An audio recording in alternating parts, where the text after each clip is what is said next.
Hey everybody, I'm here with Maryam Henein of Honey Colony, and we are going to talk about the, the people who are profiteering off the coronavirus pandemic. And they're not the people that certain health agencies might want you to think they are. So basically, nobody who's not a target of it or who doesn't work for some sort of US health agency or other has probably heard of Operation Quack Hack. It sounds kind of like a cartoon or like the kind of thing that government officials would think of when they're drunk and trying to come up with funny acronyms to pass bills based on in the Senate. Things like the Earn It Act or the Trace Act, HR 6666, which, yeah, that's not ominous or auspicious at all. That's just a normal everyday bill. But Quack Hack is an FDA operation, and Maryam, can you tell us a little bit about Quack Hack and why we're talking about it today? Yeah, hi Helen. So when I shared this story, they thought some people I shared it with thought that that was my title, that it wasn't an official name, Operation Quack Hack.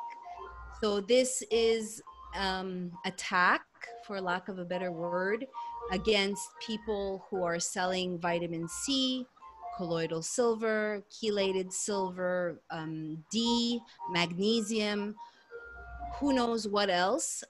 There have been under the Operation Quack Hack, which falls under the purview of a group called, a subsection of the FDA called CDR, that there's 93 letters that have been issued, 3,000 in total, but under the coronavirus misbranded fraudulent products, there's 93 letters. And I believe it started, well, I got wind May 7th. And in that letter, that press release, they mentioned that the operation started in March, but I have not found the press release announcing the official launch of Operation Quack Hack. Do you think there was a press release announcing the original? Because like I said, I had never heard of this, and I kind of follow this stuff, and other people I know who follow this stuff haven't heard of Quack Hack. And so is this like a secretive thing? Because I know when back in the day when the FDA launched its full frontal assault on chiropractors, that was kind of a secret thing, and it was, when it came to light, it was a very shameful thing that they tried to cover up, and they still don't talk about much. For one thing, because they lost, but for another thing, because it was not exactly legal. So I'm wondering if Quack Hack is another one of these like clandestine sort of FDA playing, being another one of these three-letter agencies. I apologize to anyone who can hear that ice cream truck music in the background. It's kind of driving me crazy. And I think they did this deliberately because they wanted to interfere with this video. But we've already been getting a lot of interference. You guys haven't seen it because we weren't recording it. But somebody doesn't want this video to be made, so that's all the more reason you should share it with everybody. But yeah, as far as Quack Hack, yeah, this ice cream truck made me forget what I was going to say. Anyway, continue. So to answer your question, whether it's secret or not, wow, like that's quite a persistent ice cream truck. No, it's gonna sit here for our entire interview. You know that, right? I wish there was a way to edit it out, but just think of it as a soundtrack.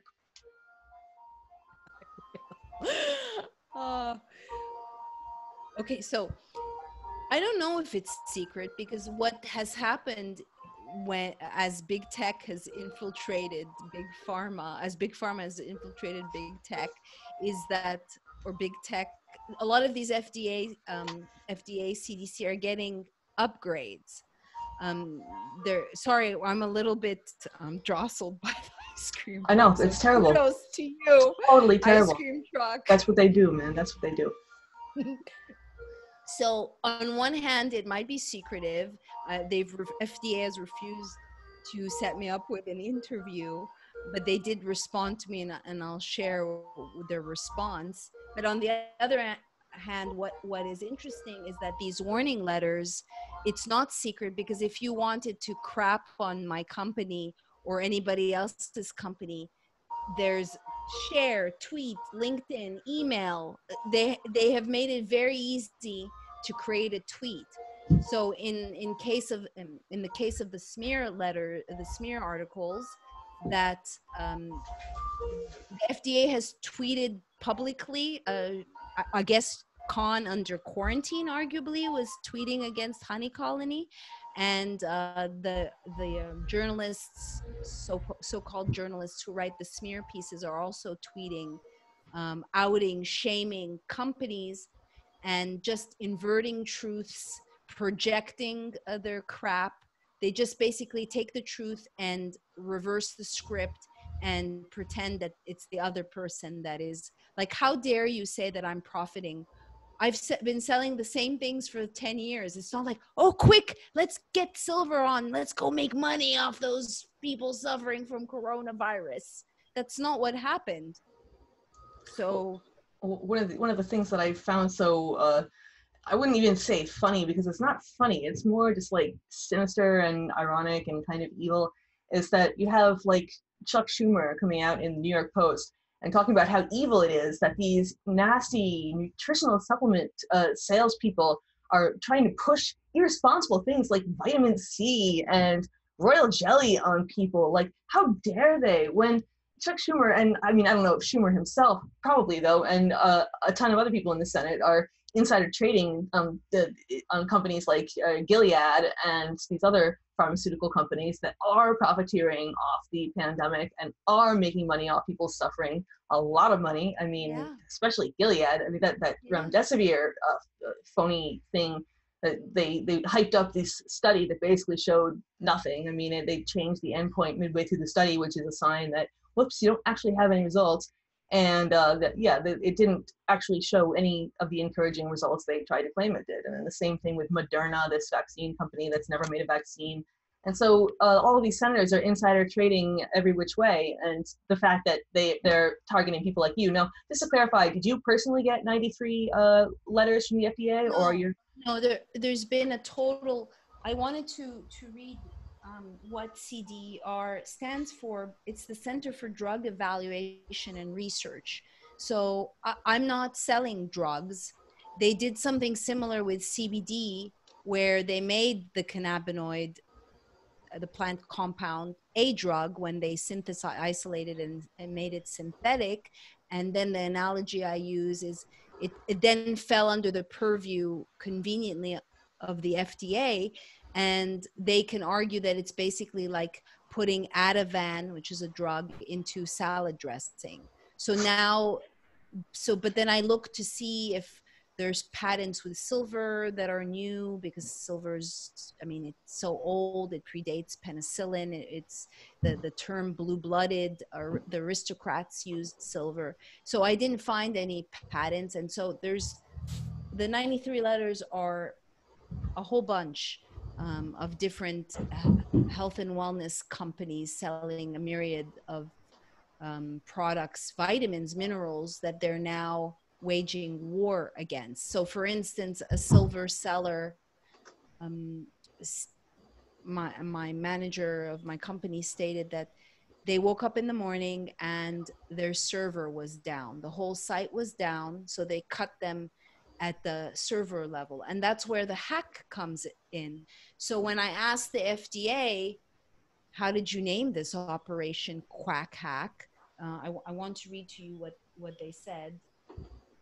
So this Sure. is, I'm just going to pull up the story.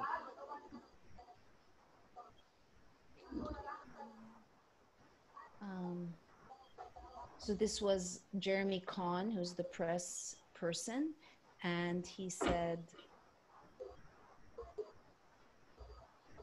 Operation Quack Hack was launched in March, is spearheaded by the Cyber Crimes Investigations Unit of the FDA, of Criminal Investigations, and the Health Fraud Team within FDA's Office of Regulatory Affairs. He said that it was in response to scammers on the internet selling products that fraudulently claim to mitigate, prevent, treat, or diagnose. So anyone in this health and wellness fields, we know not to make claims. We know better than this. Now, when it comes to mitigating, I did write an article on prevention and said that the best way to avoid coronavirus is prevention, which is boosting up your immune system. So arguably, that is now a crime, Helen. Yeah, I mean it's really a very sad thing. I mean that line that's been going around for a couple of years it supposedly came from a Goldman Sachs analyst about how there's no money to be made in curing people these days because once you cure them and then there goes your money train, and it's one of the reasons why I try to avoid going to a doctor's office if at all possible, because that doctor has no reason to send me home fixed. The whole idea is to keep you coming back, and that gets into the whole problem with profit-based medicine. But one of the questions I wanted to ask before I forget it is the WHO back in the very early days of this pandemic was hyping up this infodemic, this idea that, oh, there was a plague of disinformation and misinformation, and even we need a vaccine against misinformation. Now, one might think that at the early days of COVID-19, they would be preoccupied with like trying to understand what the virus is, or like how it spreads, or where it came from, important little things like that. But no, instead they were talking about information and avoiding conspiracy theories because they're more dangerous than the virus, and whoopsie. But so the fact that this was in March when this virus is just showing up on U.S. shores, and supposedly, at least, one might think that the FDA is preoccupied with, I don't know, maybe investigating certain drugs that might be useful against the virus, or doing little FDA things. But why would it be then launching this full-scale, full frontal assault on alternative medicine practitioners or anybody who tries to sell supplements that previously were unregulated, and or not even unregulated, but previously were not under the FDA's jurisdiction? Yeah, I'm writing a piece for Vaxxter. Well, I'm doing like the coronavirus chronicles, because just for anybody that may have missed the play-by-play because they were buying toilet paper or washing their hands, or because this is an infodemic, and it's not the first infodemic. In fact, with Ebola, when it hit America and it ceased to become the African plague, and people gave a crap because now 2 mercenaries came from Liberia and were infected and recovered. They didn't die, compared to the countless nameless Black people that died. That they, I ironic, I don't know which publication. I think it was actually Media Matters that said that the more information that people received, the less they knew. And this certainly is an infodemic.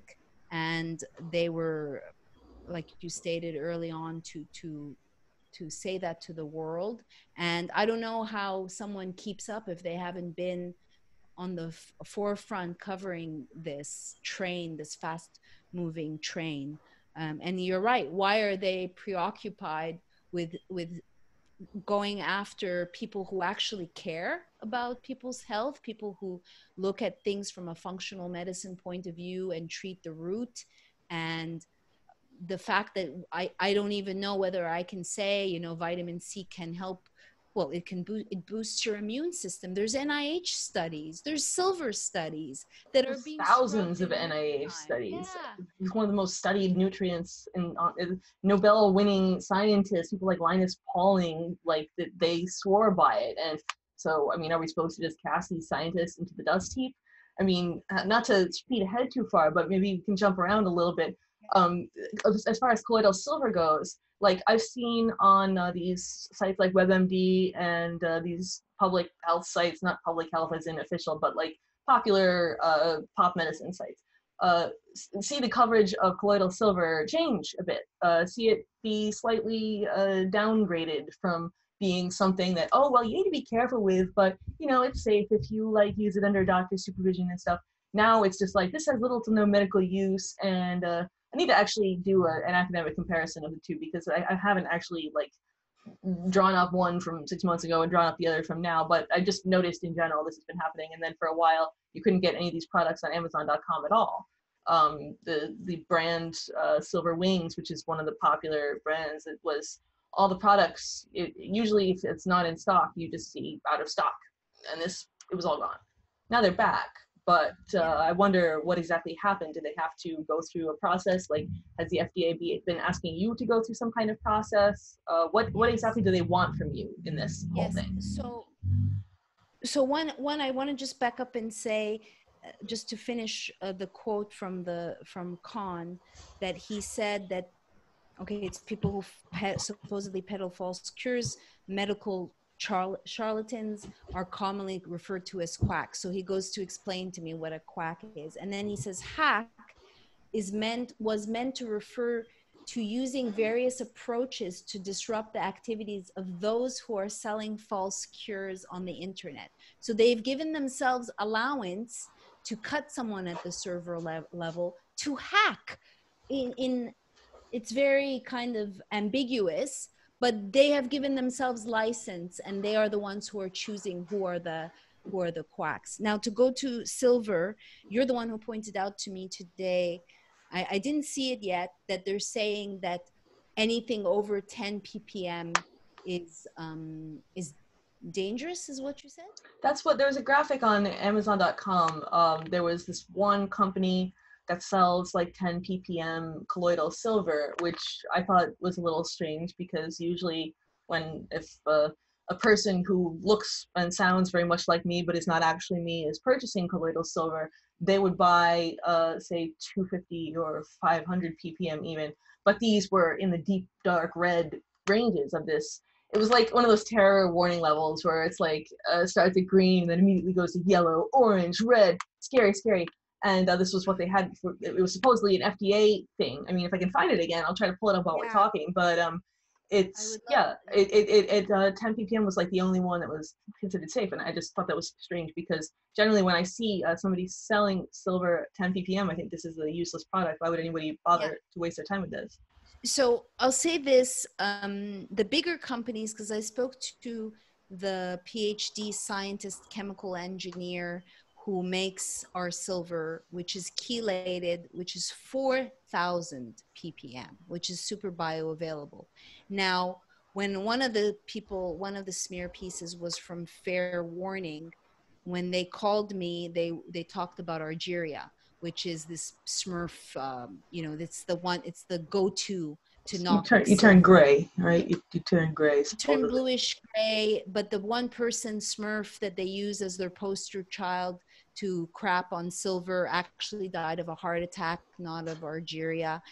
You would actually have to drink copious amounts, and it would be a less than 10 ppm. It would be a crap version of a colloidal silver that would cause this. Certainly not 4,000 ppm, to which I said, I've been taking silver for 10 years. It's kept me off of antibiotics. I grew up on antibiotics. It ruined my biome.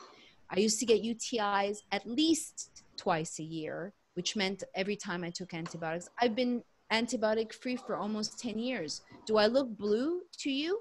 No. So the the PhD, the Can you scientist, see this? yeah, So it's actually the EPA, not the FDA. I'm going to cut you off in mid-speech, but I just yeah, wanted to no, it's get fine. this second. Yeah, so Thank this you. is the EPA, an oral silver reference dose of 350 micrograms.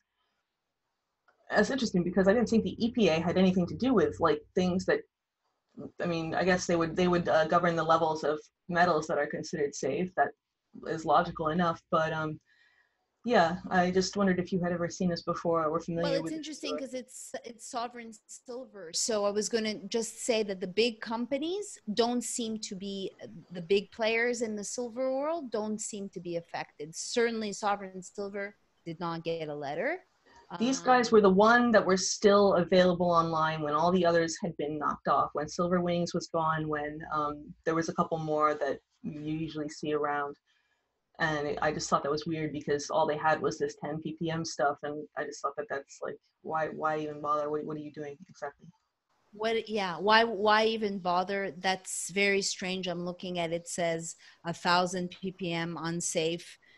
Um, my prediction is that sovereign silver will be bought up if it hasn't already, and they're very the Gary, the PhD scientist, told me that they're anti-silver. I want to state that the EPA lists silver as a disinfectant against viruses. I don't know which virus offhand, but I have that page, and that the army uses silver.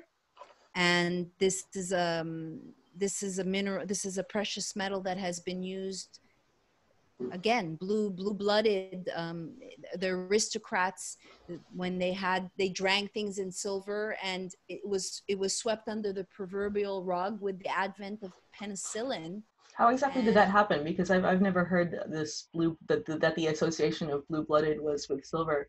I've just never heard that before, so I'm interested in I don't know if my well, audience has, when I but did research, I can share a story. When I did research on the very beginnings of silver, came across literature that stated that the saying "blue-blooded" or "born with a silver spoon" was because the aristocrats at that time that were not victim to the bubonic plague because they were building up their immune system. Um, Gary, the PhD scientist, had done a whole bunch of traveling as this hit, and did not get um, uh, whatever this virus is. And when we got here, Zach got really sick. Arguably, he could have had coronavirus that's been around for what, 40 plus years, that is a family of many different types. I didn't get sick. I take silver on the regular. I take vitamin C. So this is an attack on natural remedies, and these attacks, as you know, are quite old. They go in cycles, and now it seems that coronavirus is the catch-all for everything. Anything that they want to usher in.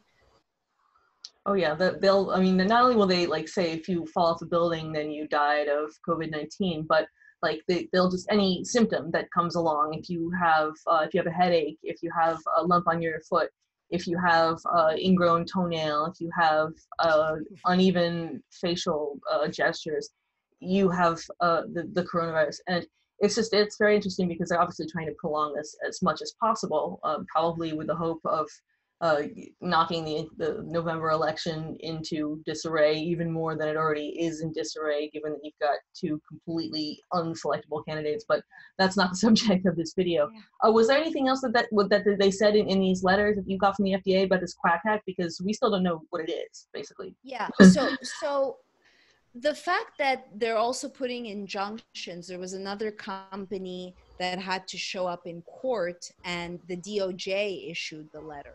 So I'm still, um, I've had a lot of power outages. The plan was to call the FDA. It's a little bit dicey because I'm calling as a journalist, but I also don't want to draw more attention to myself.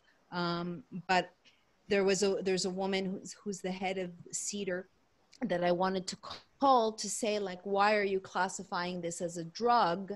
That the one I shared an image yesterday in a tweet of Zephyr, the company who got disabled at the server level, and they say apologies due to the DOJ and the FDA. I'm just going to pull it up, Zephyr. Is that spelled Zephyr or is it Yeah, spelled something else? ER. ER. Zephyr? Initially XEPHYR. I apologize. Oh, XE. Wow. Okay. So when you go to the website, which is for whatever reason N Energetics, trying to pull it up, it says due to the FDA and the DOJ's requests, this site has been removed. Imagine 23 years these people were in business. And What were they selling besides colloidal silver? Do you know? I don't know, but I know that their main, if they were selling anything else, was silver, and that's the focus that they say. Because I would imagine if they were selling other things, I don't think they would be taken down. Who knows? Completely. In the end, they say we regret that we will not be able to meet your needs in the future. We find it unusual that a naturally occurring mineral and water can suddenly be classified as a new drug after 125 years of worldwide use, then use this new classification to shut us down. We are not happy that our freedom of speech and the right to privately contract has been taken from us. So that was what yesterday I saw that. I was like, oh, they're going to try to classify it as a drug. Unfortunately, I had a 15-hour power outage, so I'm very behind in my research.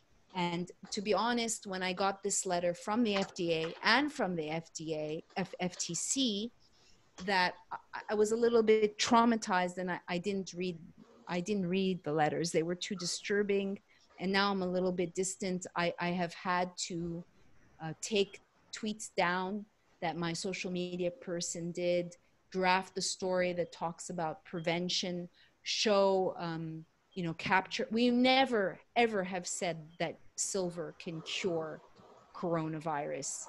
We have never said that any of our products can cure anything. And so we had to amass all this proof. I had to get a lawyer. I have to spend money. And then I'm once again in whack-a-mole mode, which I did for 3 years, dealing with CBD. And now again it's happening with silver, and praying that they don't dismantle my business and kill me, digitally assassinate, not only smear my name and call me a former journalist, but also dismantle my company and my livelihood. So what have they done besides? I know Medium Matters has put up some smear pieces about you. Like, have they started malicious rumors, or is this they're just calling you a quack and hoping that that works for itself? Or, I mean, as much as you Well, want to go into it, I don't want to yeah. pry. Eric Hanoki, the expert smear writer, because he's created a niche. He's not a journalist. So who the F are you to tell me I'm not a journalist? You don't even have a degree, buddy. I'm not a former journalist. I'm very much a journalist. So he has the last tweet he tweeted, and he put all of our ads in full display, shaming and calling us out. And I found out that I'm thinking when I write a newsletter, Helen, I use Klaviyo, that I'm communicating, I thought, privately. Well, I didn't know that you can go to mild.com, and they've taken my quotes out of context and took words from my newsletter, because I got a third hit piece. So if I did the timeline so that I can understand in my head what's going on in the series, because arguably maybe I got caught in the crosshairs. Certainly I'm on someone's shit list because of Vanishing of the Bees and calling out Bayer, but it seemed Jim Baker did a video on Facebook. Anyone that knows anything about the health and wellness space, he did everything that you're not supposed to do. Go and say that silver can cure. How do we know he wasn't the plant to help trigger all of this? Who knows? But they're certainly going after supposed conservatives, which I've not dubbed myself that. I know that I'm disgusted by the Democrats. Anyway, so once I called out in the newsletter that this is a Soros-backed publication, then the FDA received a quote-unquote anonymous tip. And then the letters were issued. It took me a while. I'm in the jungle. It was actually my CBD formulator and my friend who sent me the FDA letter. And this is a worst nightmare that no one wants to get a letter from the FDA, certainly not the DOJ, where they can arguably bring me into court and say that I'm a criminal. How would they be able to get away with something like that? I mean, don't they have to actually prove things? Or, I mean, I guess did you undergo this process with the CBD incident, or is this just? No, I sorry, I didn't. The reason why I say that, because when I went to the warning letters and I've started reaching out to some of the silver so I can amass and see what the patterns are and what they did. Because let's face it, there are some people who are charlatans and quacks that give us a bad name, certainly in the CBD realm, where they go and they offer a CBD isolate, which is not what you really want to do. And it's crap, and they just care about money because everyone and their mama was buying CBD. So that maybe in these companies there are people like there was one that was selling corona cure. You would be silly to do that. So I'm looking to see if there's patterns, but there's one company, I don't recall right now, where there was a letter issued by the DOJ stating that they had committed a crime. And as you know, I mean, anything is possible now. Do they really even need a reason? They justify it with BS. Yeah, that's what I was wondering. Like, do you know people who have gone to jail for selling supplements, or because you hear about the FBI raiding these vitamin C clinics, and I just wonder how exactly do they pull that off? I mean, do they just show up and take everything and then say, "Oops, sorry," or do they actually Well, charge them with something, or like what happens there? You never hear about follow-ups on these stories. I'm just curious. no, it's true. Just like, by the way, the train conductor who waived his Miranda rights in California, who supposedly was, you never hear of that. Or Charles Lieber, who's, what's happened to him. Anyway, so I don't know. I will know more in a week when I do a little bit more research, and I apologize. What has happened, but we know, let's say in Samoa, Edwin Tinamase, they threatened to put him in jail. He was detained in Samoa for making a comment, which was, "I'll be here to clean up your mess," because they mass vaccinated 200,000 people in a month. In this case, when I spoke to Gary, the PhD chemical engineer, he told me that someone else had approached him to white label the silver he makes for us. And he's gotten 3 visits from the FDA where they literally go to the office and they look at the shelves to see what they are selling. And he said, "I want to sell chelated silver, not colloidal silver," which was seemingly the type of silver that they were going after. The FDA told him off the record, "Don't bother. We are going after all types of silver." Why do you think So, that is?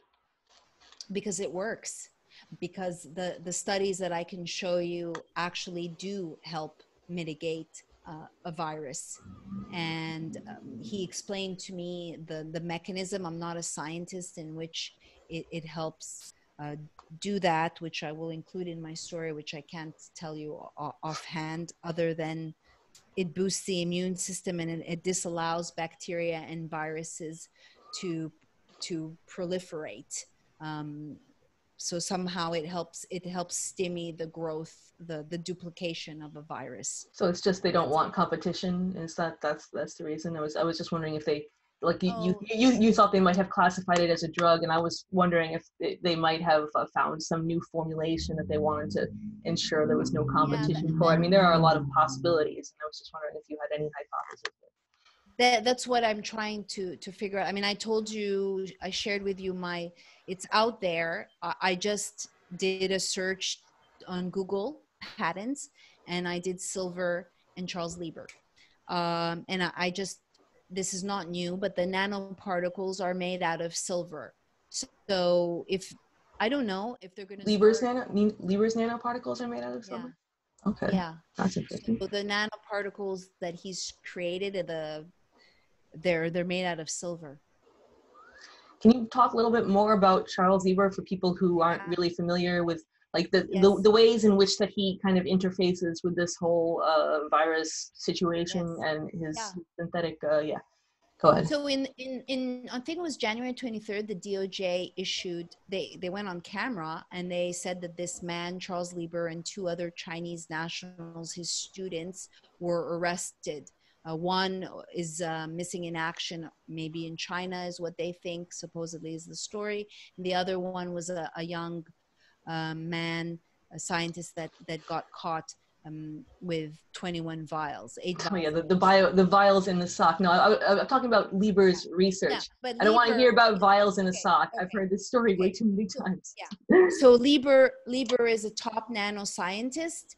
He works for Harvard. He was part of the Thousands Project plan and working with Wuhan, and he is has at least, well, he has 50 patents that have to do with nanotech in some form or other. He is also sits on the board of Elon Musk's Neuralink.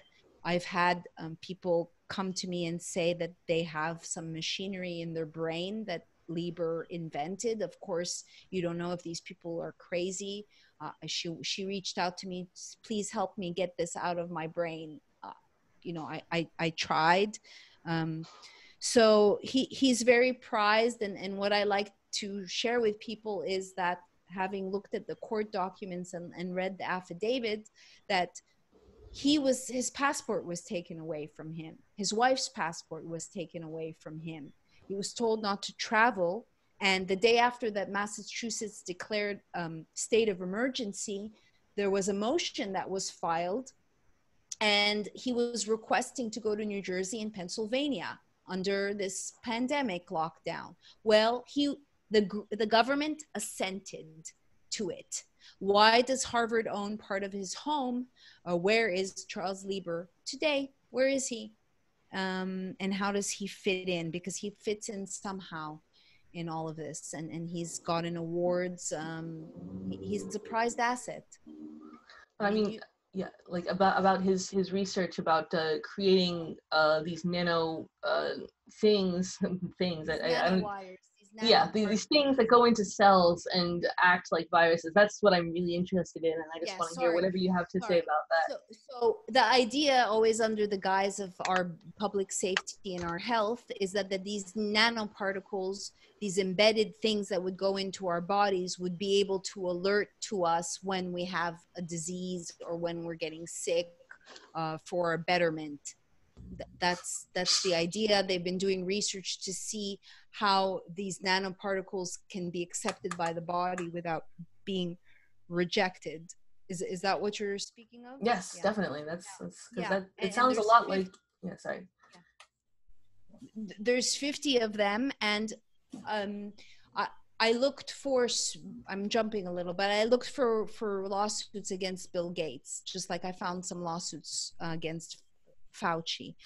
And I found one suit that was, of course, dismissed, and she was written off as a schizophrenic, but she stated that Bill Gates's technology, this is not mentioned Lieber, but that something was inserted in her brain and that they were controlling her remotely, which sounds crazy. And I looked her up. I called a number. I ended up speaking to her ex-husband's new wife, who dismissed her as a schizophrenic.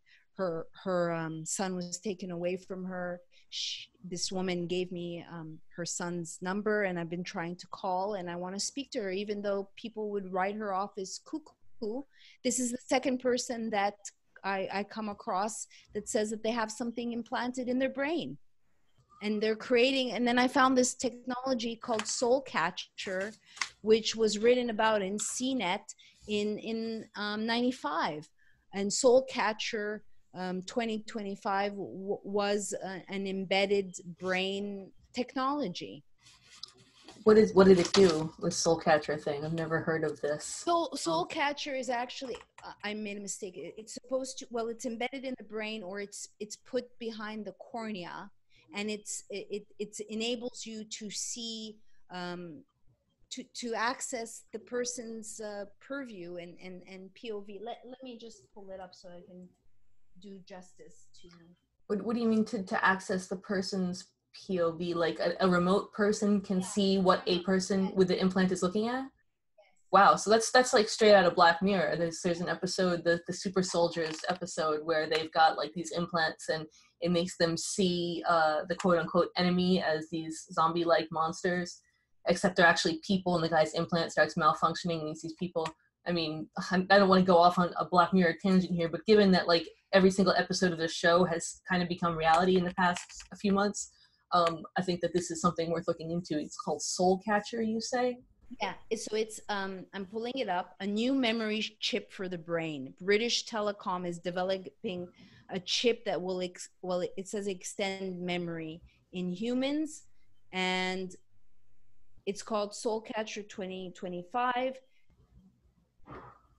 Can I send you the link so you can pull it up on your end? Sure. So it's kind of like a Google Glass, but contact lens version of Google Glass. As in, it like records what you're seeing, and then you can like transfer it to somebody else. Yeah, it's supposed to track thoughts. Oh, it's even creepier. Wow. So then it would have to like synapse in some sort of nerves that aren't the eye then, because you can't get thoughts out of an eye. So it like goes along your optic nerve or something. Well, they've done maybe they've done it on humans, according to these two people that came across, but the testing was originally on mice.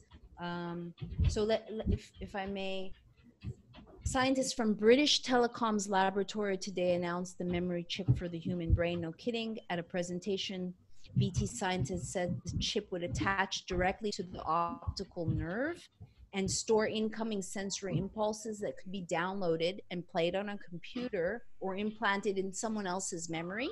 Wow. So basically, that's if you accessed, you could see what they're seeing and then download the memory. A lifetime's experience could be stored in about 10 terabytes, according to Peter Cochran, head of advanced applications and technologies for BT. Now, this is 1996, Helen. Whoa. This is CNET, because when I read the technology, there was another one. She called it electromagnetic rape.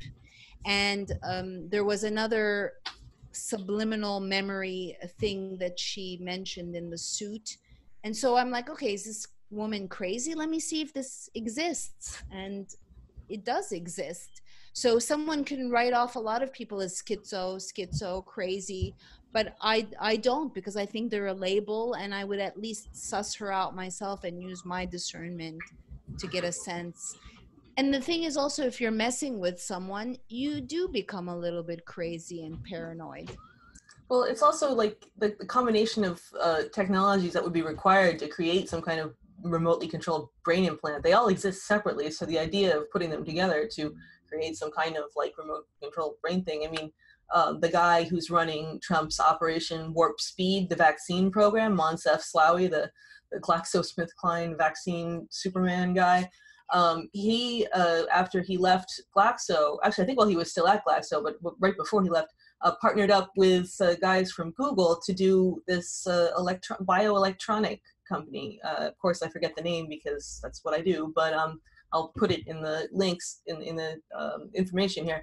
And they had this like remote control birth control thing. Now, a birth control implant that's like a chip that can be controlled remotely. Now, honestly, what purpose would that serve to, on the surface, like what purpose would a woman have to have somebody be able to control whether or not her fertility was functional? That doesn't make any sense if you're considering on the surface of, oh, this is a thing that everybody's going to want. Well, no, nobody's going to want that. That's going to be something that's implanted against people's will because you don't want them to reproduce. I mean, that's pretty obvious, but it's just like, you wonder how they're going to sell that to the first world, and you figure there's probably not.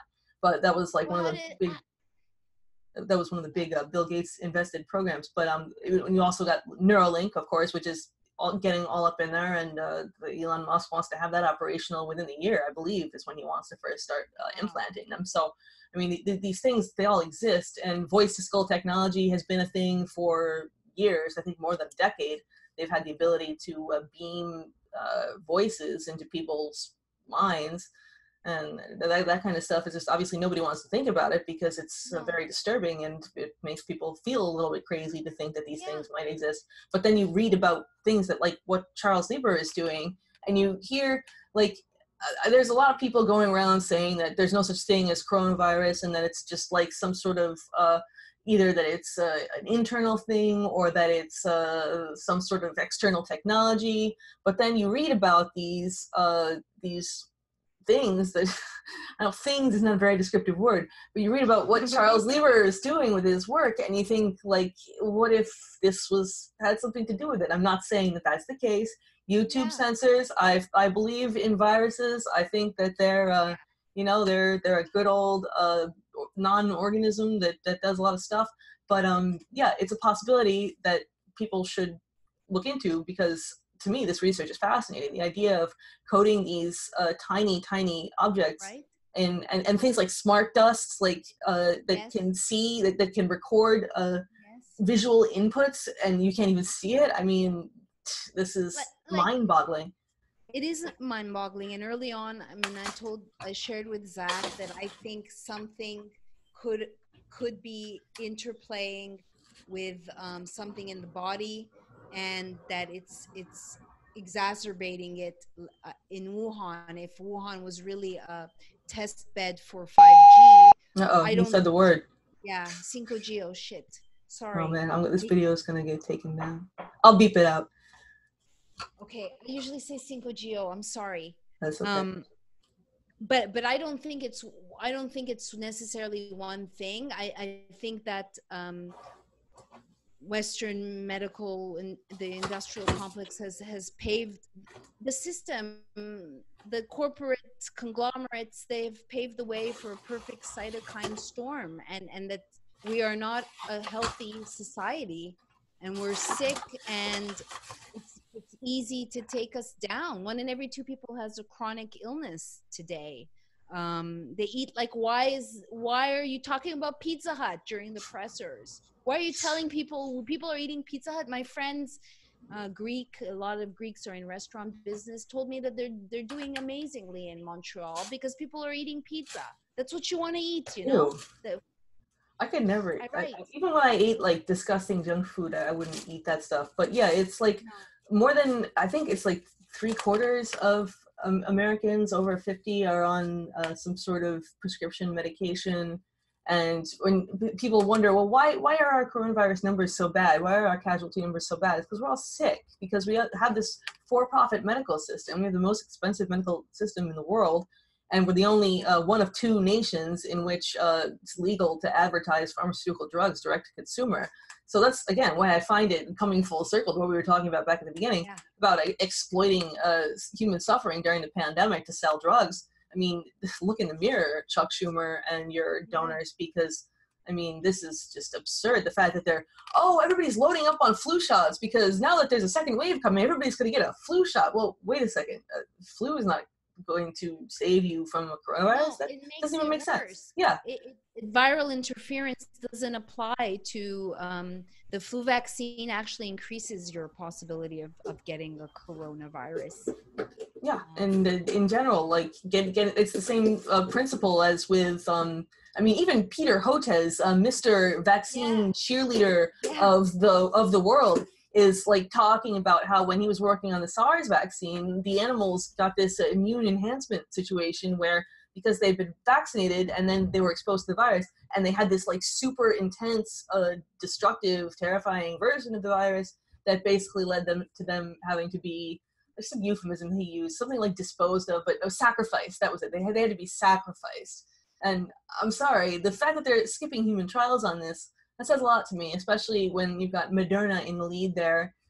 You have Malinsef Slawi do a big pump and dump on Moderna, make himself $3 million in a day, and then he gets to keep it, but he gets to keep the $13 million or something that he made in like a couple weeks, but he has to give away the $3 million to some cancer charity that I'm sure he owns or somebody else owns. Maybe Fauci owns it. I don't know. The whole thing is so incestuous and so like just perverse as far as profiteering goes, that it seems to me that it would be insulting if you're trying to sell natural remedies and the FDA is going after you but not them. I mean, have you ever like told them, I'm not your enemy here, you gotta, I mean, obviously that's probably not going to work, but you ever think that there might be one person in there that maybe doesn't realize that they're barking up the wrong tree, or are they all just like, you can't get the job if you're not shamelessly corrupt? Because I remember seeing in the subway a couple months ago, there were all these advertisements saying FDA is looking for people. They were hiring and they were advertising in the New York City subway. And I just thought that was really strange, for one thing. For I mean, what? What were they hiring? For FDA, they just said they were hiring. They needed people for. I wonder now if they were looking for like quarantine specialists or whatever, because this was back in like maybe November or something like that. And yeah, so it was weird because you don't expect to see FDA job ads in the subway, but yeah, I just wondered like the people who signed on there who are just random and unemployed people who happen to be staring off into space and the ad catches their eye. I mean, those people probably don't have pharmaceutical industry connections. Maybe they I don't know. Have you ever tried to get inside their head and see what motivates them? Not yet. I mean, I have a whole bunch of phone numbers that I want to call, and again, it's dicey because I'm if I draw attention to myself, I might even get more smeared. The last article, the latest article was from a nonprofit called Fair Warning. Did I already mention this? She was trying to draw a parallel with me, telling people to drink silver, likening it to Trump saying Oh, yeah, yeah, you mentioned that. drink Yeah, but talk a little bit detergent. more about it because obviously my audience hasn't heard this. So, yeah, Yeah, so I got a request, and I was a little bit impulsive in calling her back. And in fact, I mean, I was snarky with her because she asked me, I could see that she was trying to entrap me, and I was snarky and condescending. I recorded the call too, and I said, "Oh dear, I'm not gonna fall for that. Are you kidding me? I'm just gonna fall in your trap." And I said, "Well, I have a lot of studies." And she's like, "Oh, I it's okay. I don't want to get my inbox flooded." And I said, "Oh, really? Because as a journalist, if you told me you had studies, I would want to see them because I would want to be fair and do my due diligence." Then I asked her, "Who funds you?" She didn't know. It's on the effing website. You don't know who you work for and who funds you? There are all these foundations that claim to stand for integrity of journalism. Please, please, please spare me. It's just it's really upsetting, the reverse smear, the projections. And so in any case, I actually even called her back, Helen, to apologize because I want to be the best that I can be for myself, and I didn't like the way I handled it. And um you know, Zach told me, like, well, you know, you're not going to get a good piece if you're being snarky. But I think actually that she laid off of me because she could tell how how disturbed I was, by getting these letters, and how much I am genuine and I care. I wanted to go back to the suit, the soul catcher, that plaintiff. So she said, and she wrote this. So to me, it also shows some lucidity, some clear mindedness. Um, she says, plaintiff is loaded in military application C4 1SR silent subliminal system. So I looked it up. It exists. It's real. That uses extremely low frequency waves, ELF, that are very dangerous for the person's health and life. C41SR contains a mind-reading computer with artificial intelligence, which is able to remotely enter the mental and emotional states of its targets. Now, how sci-fi crazy does that sound? It's also a cognitive center of human computer network, which establishes wireless links to human brains and transmits attack instruments to people during computer generated swarms. Okay, you read that and you could be like, this chick is off her rocker. This woman's crazy, right? I mean, it's certainly something you don't want to believe exists. Yeah. So she also, when it comes to the electromagnetic rape, which um, she says, furthermore, it's this SF1, what SR is, furthermore, it's connected to a directed energy weapons platform and multitude of electronic devices which serve as output for stimuli intended to influence the target. The basic system consists of surveillance, intelligence obtained by sensors, processing, computers done using artificial intelligence, and output, stimuli sent to individual and their environment. So she goes on to say that they they do things with her vagina and they zap her, and you say to yourself, why would someone even bother to do this? Like, why would someone bother to interfere with a phone call, right? I don't at least want to be like, who the hell am I? Why would they care? So she goes on to say one of the goals to torture a person sexually. On one side, a person tortured sexually, he has too much sex. On the other side, a person does not have any sex. Ultimate goal is to destroy a person's life, health, appearances, to make them look unattractive.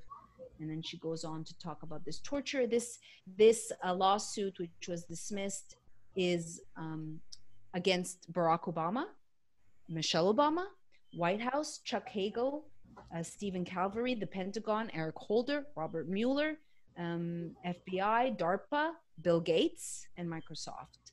So she wrote it. It was August 15, 2013. One of 100, by the way, lawsuits, more than 100 lawsuits against Billy Boy. And I assume that most of these lawsuits just vanish into thin air because he's got so much money. Yeah, I mean, that it's very, very interesting because, like, even people who should know better, I don't know, you probably saw maybe a month or so ago, I posted a link to all of the media organizations that are funded by the Gates Foundation. And it's basically all the big names in the US, in the UK, in a bunch of countries, mostly Western Europe and North America.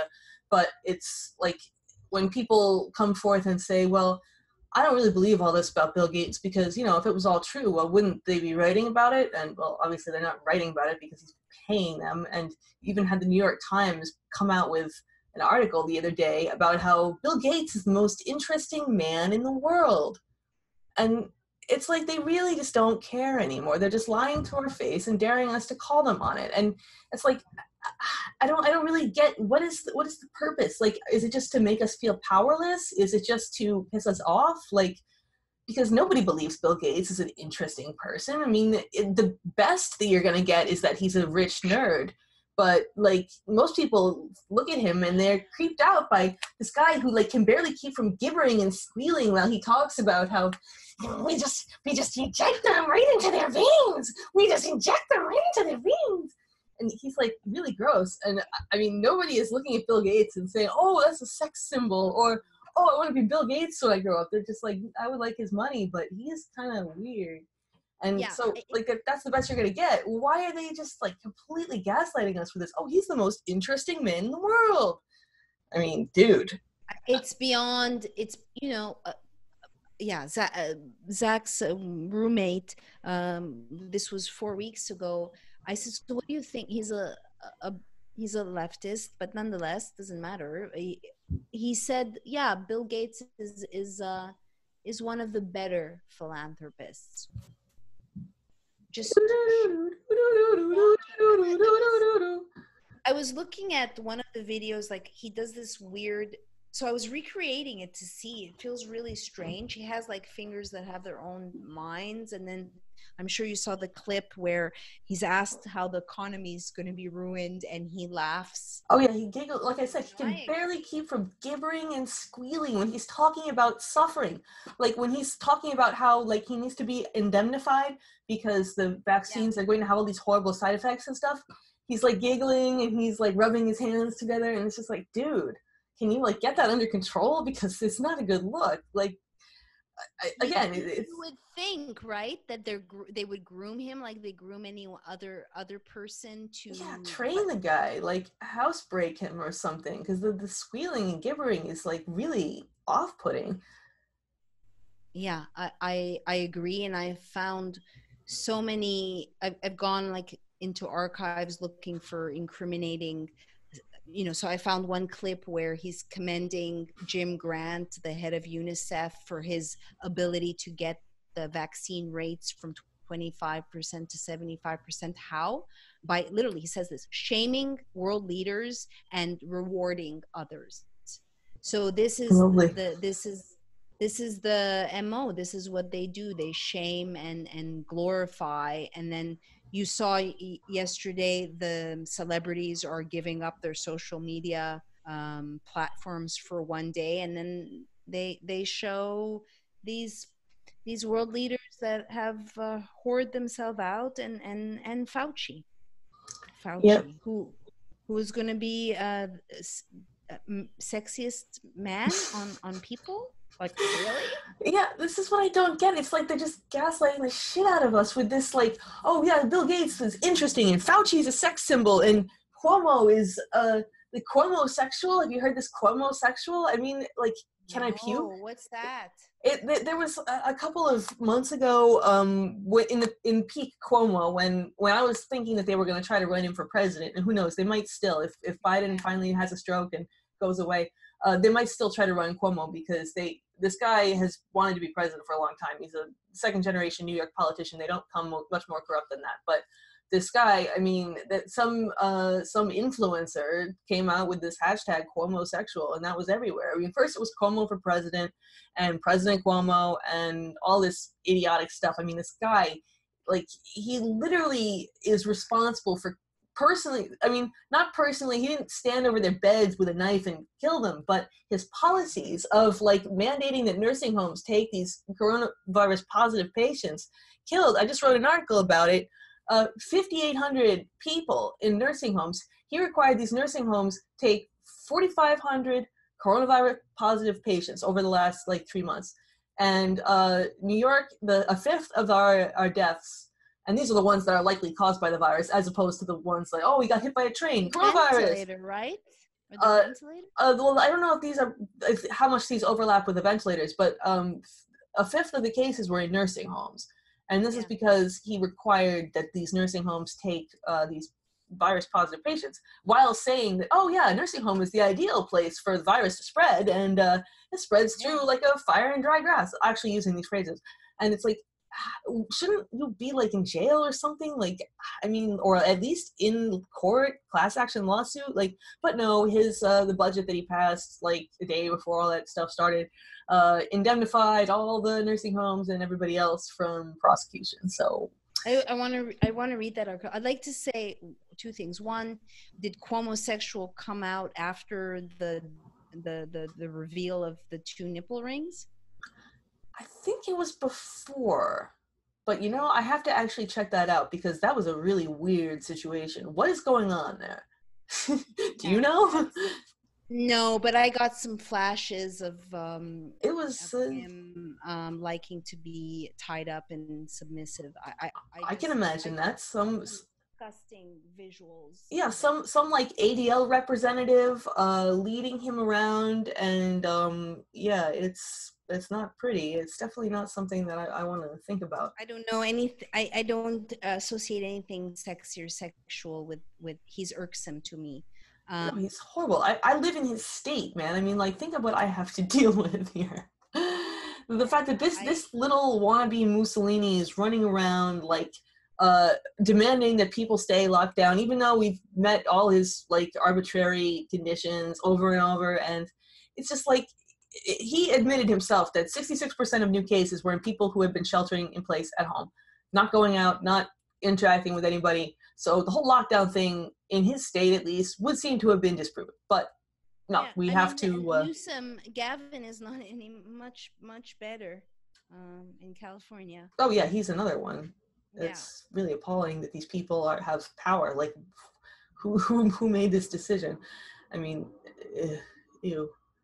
But I mean, these democratic states are not very democratic anymore. No, they're definitely. I wanted to say something about the nursing homes, Helen. So I called nursing homes in New Jersey, in New York, and in Quebec, because Quebec is where I'm from, and it's badly hit. Is this your story? Yeah. Cuomo blames nursing homes for following his. He actually tried to flip it around so that instead of him giving this order on March 25th, it was the nursing homes had freedom to resist it. So he took the order off the website surreptitiously a few weeks ago, and replaced it with another one that, like, kind of said something a little bit different, that if they tested positive, they couldn't go into nursing homes. But you've got him, like, actually saying, oh, well, they could have made an excuse. They could have said, oh, we're full, or we're too busy, or we don't have enough protective equipment. But yeah, the obligation is on the nursing home to say. If you can send me that story, yeah, sure. Read it after. What I wanted to say is that early on, I was still in San Francisco, so it must have been February, when Patient Zero in Washington was announced, home of Bill Gates. I called the health department. And it was on record, she stated that all the there were 746 returnees from Wuhan, and the one person, the first person who was infected, was quarantined. She found a distinction between quarantine and isolate, which was bizarre. And she confirmed that that person, patient zero in Washington, in America, was related to Wuhan, was related to traveling, coming back from China. So then a week later, we're introduced with this, one of the many terms, which is community spread. So why are prisons, nursing homes, homeless shelters, and Indian reservations victim of community spread? How did these nursing homes, so is it a culling of the low-hanging fruit? I don't, there are definitely deaths happening, whether they're coronavirus, because everything under the sun is labeled as COVID-19.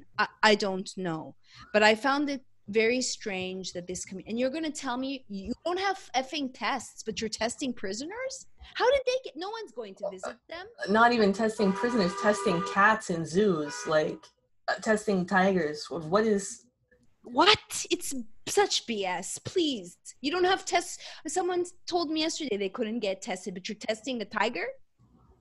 It's, yeah, and especially in some places, like in California, even, like I wrote another story today about how the homeless death rates are going through the roof, but it's not because of the virus, it's because they've closed off everything. So the homeless basically, wash your hands, wash your hands, wash your hands. Well, how are you supposed to wash your hands if all the public bathrooms are closed and all the places where you go to wash your hands are closed, and they've closed all the shelters because they're afraid of the virus spreading in the shelters? So you're like on the street and you're basically living in piles of urine and feces because you got no running water and you got no nothing.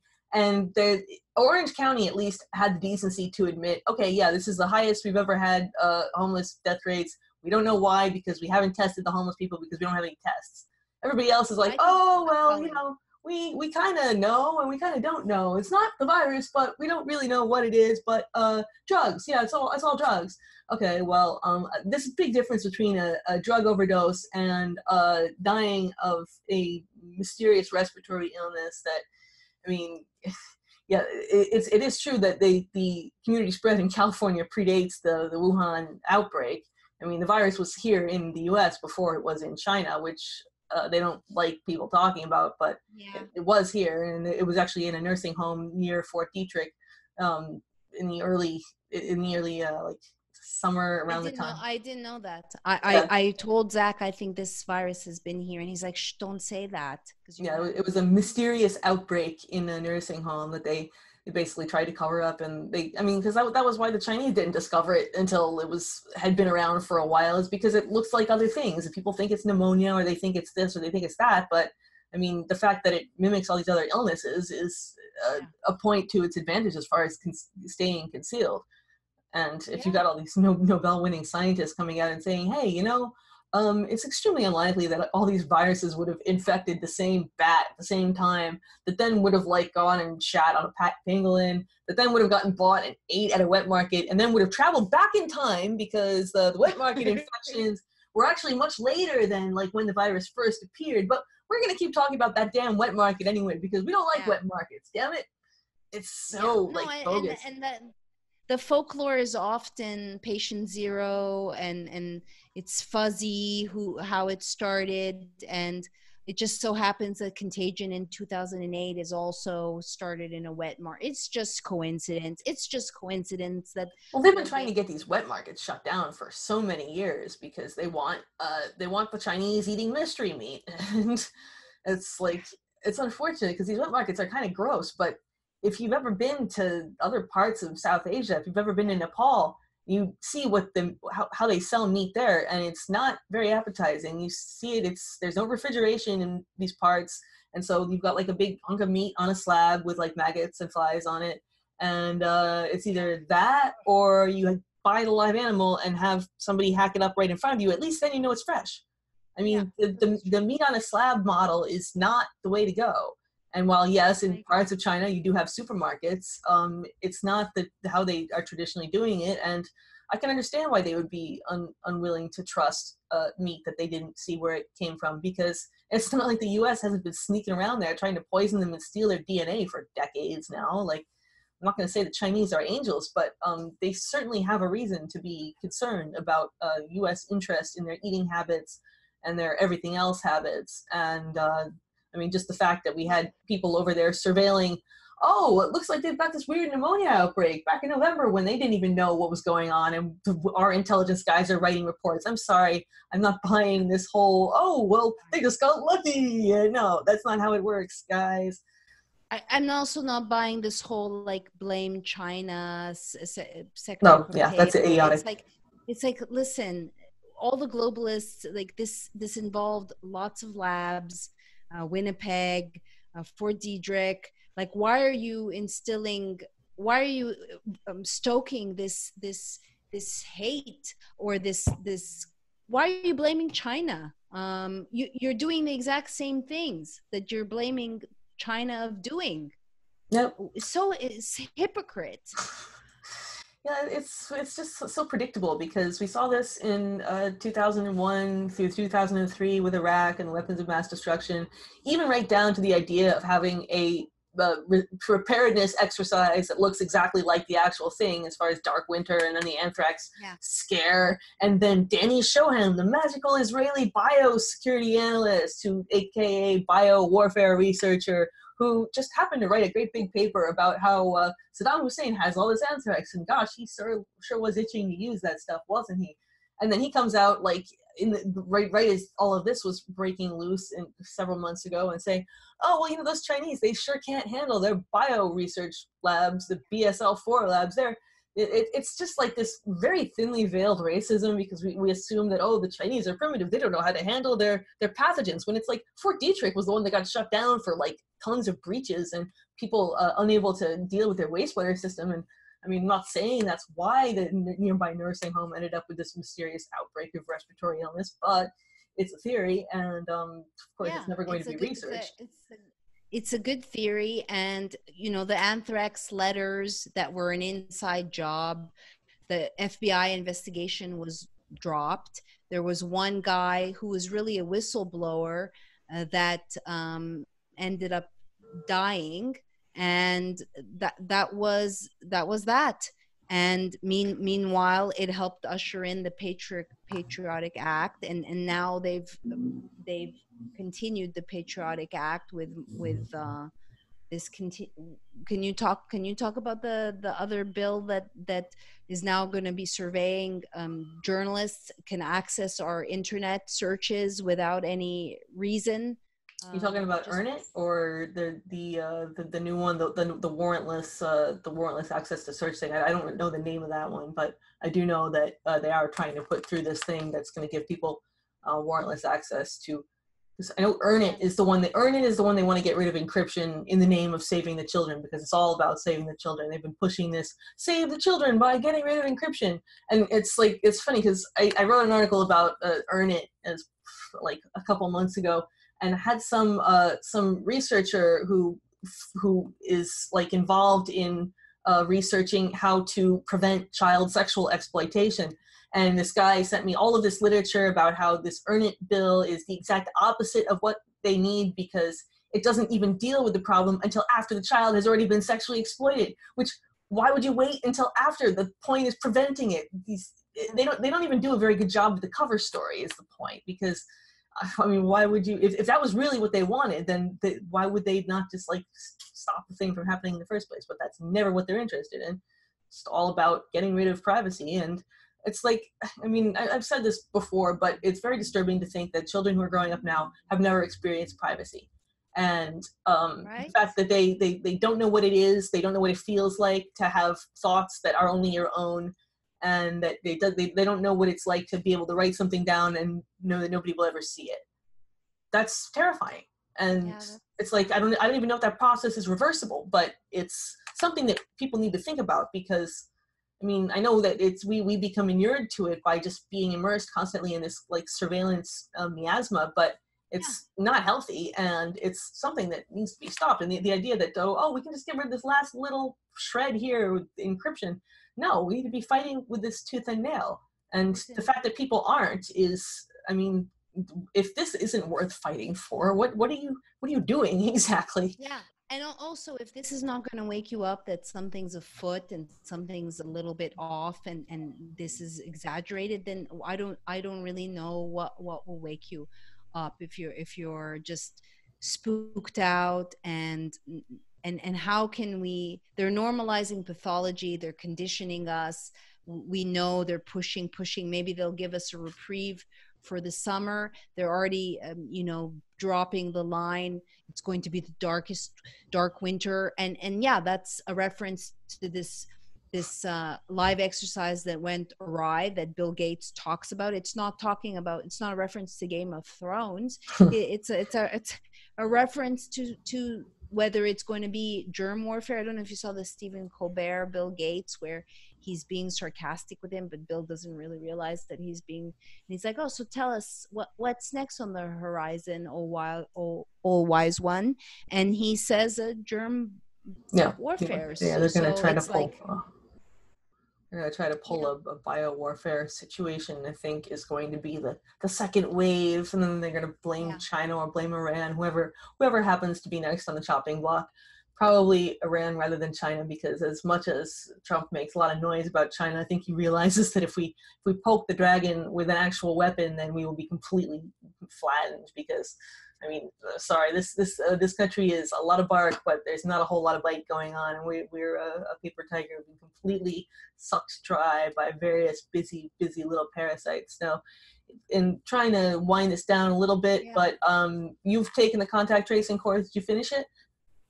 I didn't finish it, Helen, Oh but no, I know you finished. But I I will finished it. finish it. And I did listen to you in Spirit talking, and I was, one of the first to enroll and go through it. I just kind of skimmed.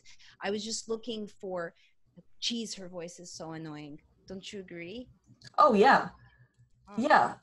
I mean, I was listening to somebody else called into what's his name, Nathan Stoltman's show, Lift the Veil, called into his show about the contact tracing to talk about it, and he was convinced that this woman was AI, and I don't think she's AI. I think she's I just don't think one of she's these AI. voices that is like, Yeah. what they do is they find these like non-threatening sounding women that just like, I mean, they did the same thing in Event 201. They had these like smiley, non-threatening, like mousy looking women that, Those helium girls, those girls that sound like they just sucked on yeah, helium. I'm sorry, it sounds so awful of me to say, but no, they sound like something that though. something got stunted where their vocal cords, something happened in their childhood where they didn't grow up, and they have these mousy little voices. And I don't, I'm allergic to them. No, they have this like thing. It's called, I think it's called vocal fry. I think that's what vocal fry is at least. But when they sound like this, and it's like you can't like maybe finish a sentence on a downward note. It's, I don't know. I don't even know like how you get programmed to talk like that. I mean, I have weird vocal tics as well, but I don't think I sound like that, and I'm pretty sure I No, don't. no, you don't. Yeah, I was trying to, and playing her voice in my head when she was like making the distinction of like autonomy or privacy, or Oh yeah. the distinction confidentiality, and saying that, under coronavirus, it's okay to not have privacy laws when it comes. And also, in at least in California, mental health, because now it's, you want your drugs, you're going to have to get on a Zoom call. And then I joke, like, HIPAA out the window, forget about HIPAA, there's no HIPAA. You're subjected, all your information will be shared. And I'm glad you took the course. I will get certified. Someone told me they're hiring 300,000 contact tracers. The In California, or No, I think in total. I mean, geez, that's, I don't, I think there's more than that. really? Well, it's 57,000 a pop. So I Yeah. calculate, that's a crap load of money. 17 million just on contact tracers. Like you said, they don't have a job, they're sociopaths. They even in the glossary of terms have silence, so you can like feign empathy and like go, uh-huh, Oh, they have, yeah, that whole, that they have a huge module on how to listen attentively, how to build rapport with the person you're trying to con out of ratting out their friends. Like, it's so Orwellian. I know that word is overused these days. Everything is Orwellian now, but everything is Orwellian. But like, this is some pretty Orwellian shit because, well, like you mentioned, autonomy, they go through, they do it in stages. So they program you slowly. They go like, okay, well, this is scary, scary virus. We don't know a whole lot about it, but we know that you can save the world by by if you stop just one person from spreading it, then the epidemic will be like much smaller. And oh, by the way, these things, privacy, confidentiality, autonomy, well, they don't apply if virus. So go on your merry way. And they even try to like tell you that you can't, if you know that, say, your family member is about to come into contact with someone infected, you can't warn them. You can't like say, don't go to this person's house because they're infected. You can't do that. And so your loyalty is supposed to be to the state. I mean, I don't know. But the problem is that these people are going to be so desperate. And they even, like, there are even articles about this, like cheering about this, like, lost your job, go be a contact tracer. Like they put it right out there. I knew that was the point, but I didn't realize they were going to come right out and say that. I mean, that's like, ugh. Brazen. It's the wild, wild west. It's lies in plain truth, in plain sight. It's mixing lies. I created a new word yesterday, tries. truth and lies mixed together. You know, the masks, like, have you been masked, shamed today? It's, and is there any turning back? Is there any turning back where people can wake up and, hey, remember, you have an immune system. Hey, remember. No, I mean, it's like they've never ever been subjected to a virus before. That's why I was like, one of the things I suggested on Spiro's show was that if you are unemployed and maybe you do want to try to make a difference, like, get one of these jobs, take their money, call people up and remind them that they're human, and remind them they don't have to subject themselves to this, because I mean, it's better than doing nothing. And that's what a lot of people end up doing, is that they end up just like stewing in this neurotic despair of like, oh my God, the world is going to shit. And which, yeah, it is. But like, you want to stop that process. And I mean, I'm just brainstorming here, but it seemed to me like that's a workable idea. Even if there's not enough people to like completely scupper the program, you can at least get paid. And I mean, what are they going to do? Take the money back? I don't think they can do that. Although, well, you'll probably be monitored and fired pretty quickly. But I did probably, the same thing that I tweeted. I'm like, enroll in this, not to become a snitch, but to understand what you're up against. That's that, yeah. Psychology. That's why I did it. I mean, I'm certainly not planning on going out and being a snitch, but I wanted to know what they're doing. And I'm glad that I did, because now I know that they're using the technology that they say that this is an alternative to. It's going to be in addition to. And so anybody who thinks, oh, well, it's not so bad that I forgot to switch off my automatic update because at least they're only using human contact tracers. No, they're using human contact tracers outfitted with your pocket snitch. And I mean, if you have any compunction about going where you're going, then you should leave your phone at home, because wherever you're going is going to be reported back to whatever, Google, Apple, HQ. So that's pretty ominous. Yeah, I cried yesterday in the ocean.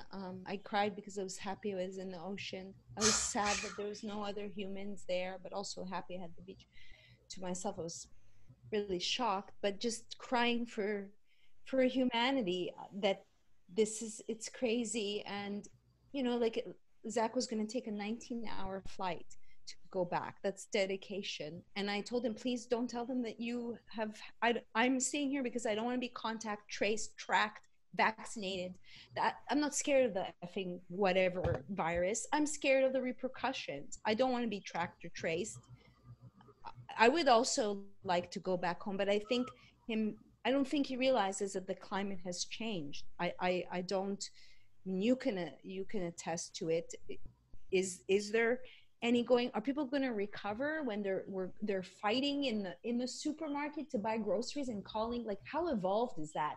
Swearing at another human because they're not wearing a mask, even though they're 6 feet away. But then, like, I've been referring to them as pod people, but it's like that video in Staten Island really kind of creep me out, because like they really have regressed to a pre-verbal stage, and it literally is like that scene in Invasion of the Body Snatchers where the guy like points and hisses because not one of us.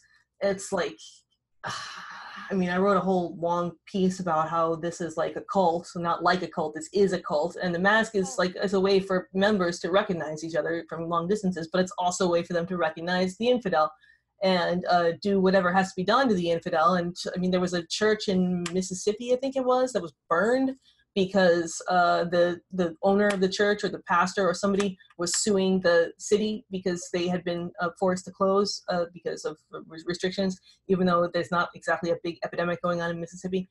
But the person who set the church on fire left a note that was like, it was some like sort of snarky comment about like, hypocrite, see, now you'll have to stay home. And it was some like nasty comment like that. And of course it's possible that it was a plant, like a fake thing, but you know, not after seeing what these people are capable of, after seeing that display at the Staten Island supermarket and seeing other displays elsewhere. It's not like this is a one-off. Like, people will freak out if you do not have a mask on. And I mean, yeah, it's very different than it was when you left. When did you leave exactly again? December? January? Oh, March. Okay, later. March. I wanted to leave earlier, but we went through our fear porn. We went. We were wearing masks. We put a protocol. I mean, way before anyone else. See, it's coronavirus protocol to go into the house, and we were alcoholizing. And then I was like, I can't live like this. This is no. I cannot live like this. This is going to, San Francisco is not going to be a pretty place deep on the mission.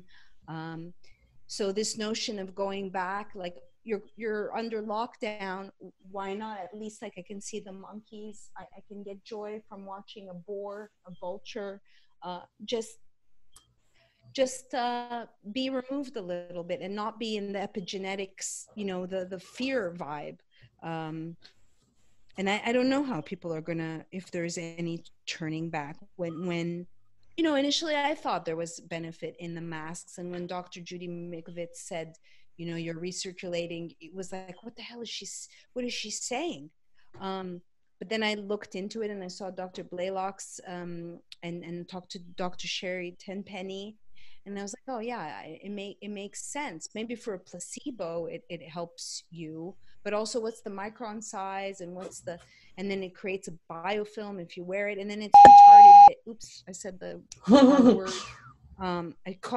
I created a new word called detrators. I just spelled it backwards because I can't say R word, one of my favorite words. But it's like you're at the airport. I'm gonna have to wear my mask. Then I have to put it down to show who I am. It doesn't make any sense. Oh, don't worry. They've got facial recognition software that can see around the mask now, thanks to Israel, everybody's favorite police state manufacturer. But yeah, it's like people have completely internalized the control sequences now. I went to this park in Williamsburg, Brooklyn, where they have circles spray painted on the grass so that you can social distance. And the big circles, you can be there with a couple of friends and you can have a picnic and all this stuff. But I was going to go there and see what happened if I just sit on the grass, not in a circle, and see how long it takes for a cop to come by and like try to arrest me or something. I don't know. I just thought it would be funny. But there was no cops. It was just people doing it themselves. And I was looking at this and I'm just like, what planet have I stumbled onto? And then all of a sudden I hear this clapping. And I'm like, what? Did somebody, like, was there a break dancer that I missed or something? Because, you know, it's New York Park. Sometimes there's like an impromptu performance. People cheer for it. I was like, where's the dance? And I looked at my phone and I realized this must be the clap for your oppressors thing that they do. They don't do that in my neighborhood. I'm glad. It's one of the. What is that clap? You know, how they clap, they lean out their windows and clap in England and Italy. At 7 o'clock? Yeah, it was 7 o'clock. I didn't realize that they did that. Just, you know, they just do that. Do they have? Because I didn't see people like looking at their phones either. I just saw everybody spontaneously burst into applause. Like, has it gotten to the point where they just instinctively know it's clapping time, or like what's the deal there? Because that's They're really clapping, or they're clanking, or they're playing they're music, clapping. or No, they're clapping. They're just clapping for nothing. They're just standing there and clapping. It was so it's like really in creepy. it's like in 1984 when they have the moment of hate, Yeah, right? When they're that it's yeah. that's what it is, an ode. Wow. I mean, I don't know. On one hand, you want to say, like, if this is as dumb as you are or easily programmable, then so be it. Like, I've often, like, what, you're right, what planet is this? What planet is this? I'm not from this planet.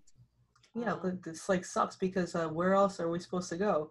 As soon as you go to another country, then the U.S. shows up with some military base and like starts colonizing the damn place, or somebody else shows up with something and starts colonizing it. I mean, there's no like, or Elon Musk throws a bunch of satellites in the air and starts cooking you from afar, and right. it's like there's nowhere to go. So, I Yeah. mean, you got no So to say, choice. so here on two cases, we arrived the day after coronavirus. So now currently the beaches, they opened from 5 to 8 in the morning. So clearly that was for the surfers. And I asked myself, is there a surfer cartel? So I looked online and I found a countrywide petition by the surfers, and they won. So it's open from 5 to 8. The beach is not open on the weekends because coronavirus only works on the weekends, not the weekdays, just so you know. And it's totally it's just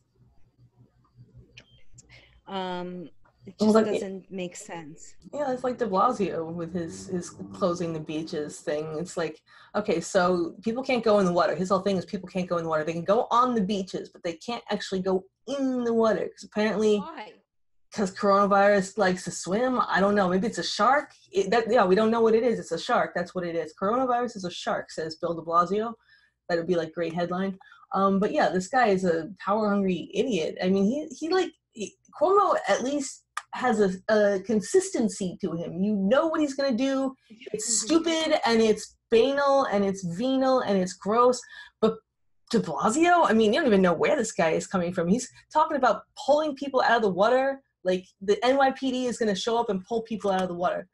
That's really gonna happen. And even the cops are like, dude, don't even bring us into this. And these are NYPD cops we're talking about here. These are not the cream of the crop as far as intellect goes. But anything else you want to say about Quack Hack or about any of this other stuff? Thanks, Helen. Uh, well, I hope that I can stay in business and I can continue to actually help people. And I mean, I just, like many of us would like this to go away, and whether I don't know if that's a reality. Yeah, I don't know. There's so much, and yet, no, I don't have anything to say. Thank you for giving me the opportunity to share this quack hack operation that sounds quite cartoony and unreal. Where can people See. go to buy your stuff before they shut you down? So you can go to honeycolony.com or simplytransformative.com. I would ask people to follow me on Twitter. I work for tweets. And um, I had to write a letter to the FDA, and they will publish it on their website for all to see. And I hope that I pass the test and I don't have a future like some others that have been forced to go out of business after 23 years. Yeah, thank you. All right, thanks for coming on. To everybody, you can follow her, Maryam Henein, on Twitter. Everybody knows my site, Helen of Destroy. Like, share, subscribe, do other subservient verbs. And yeah, don't become a pod person, guys. It's going around.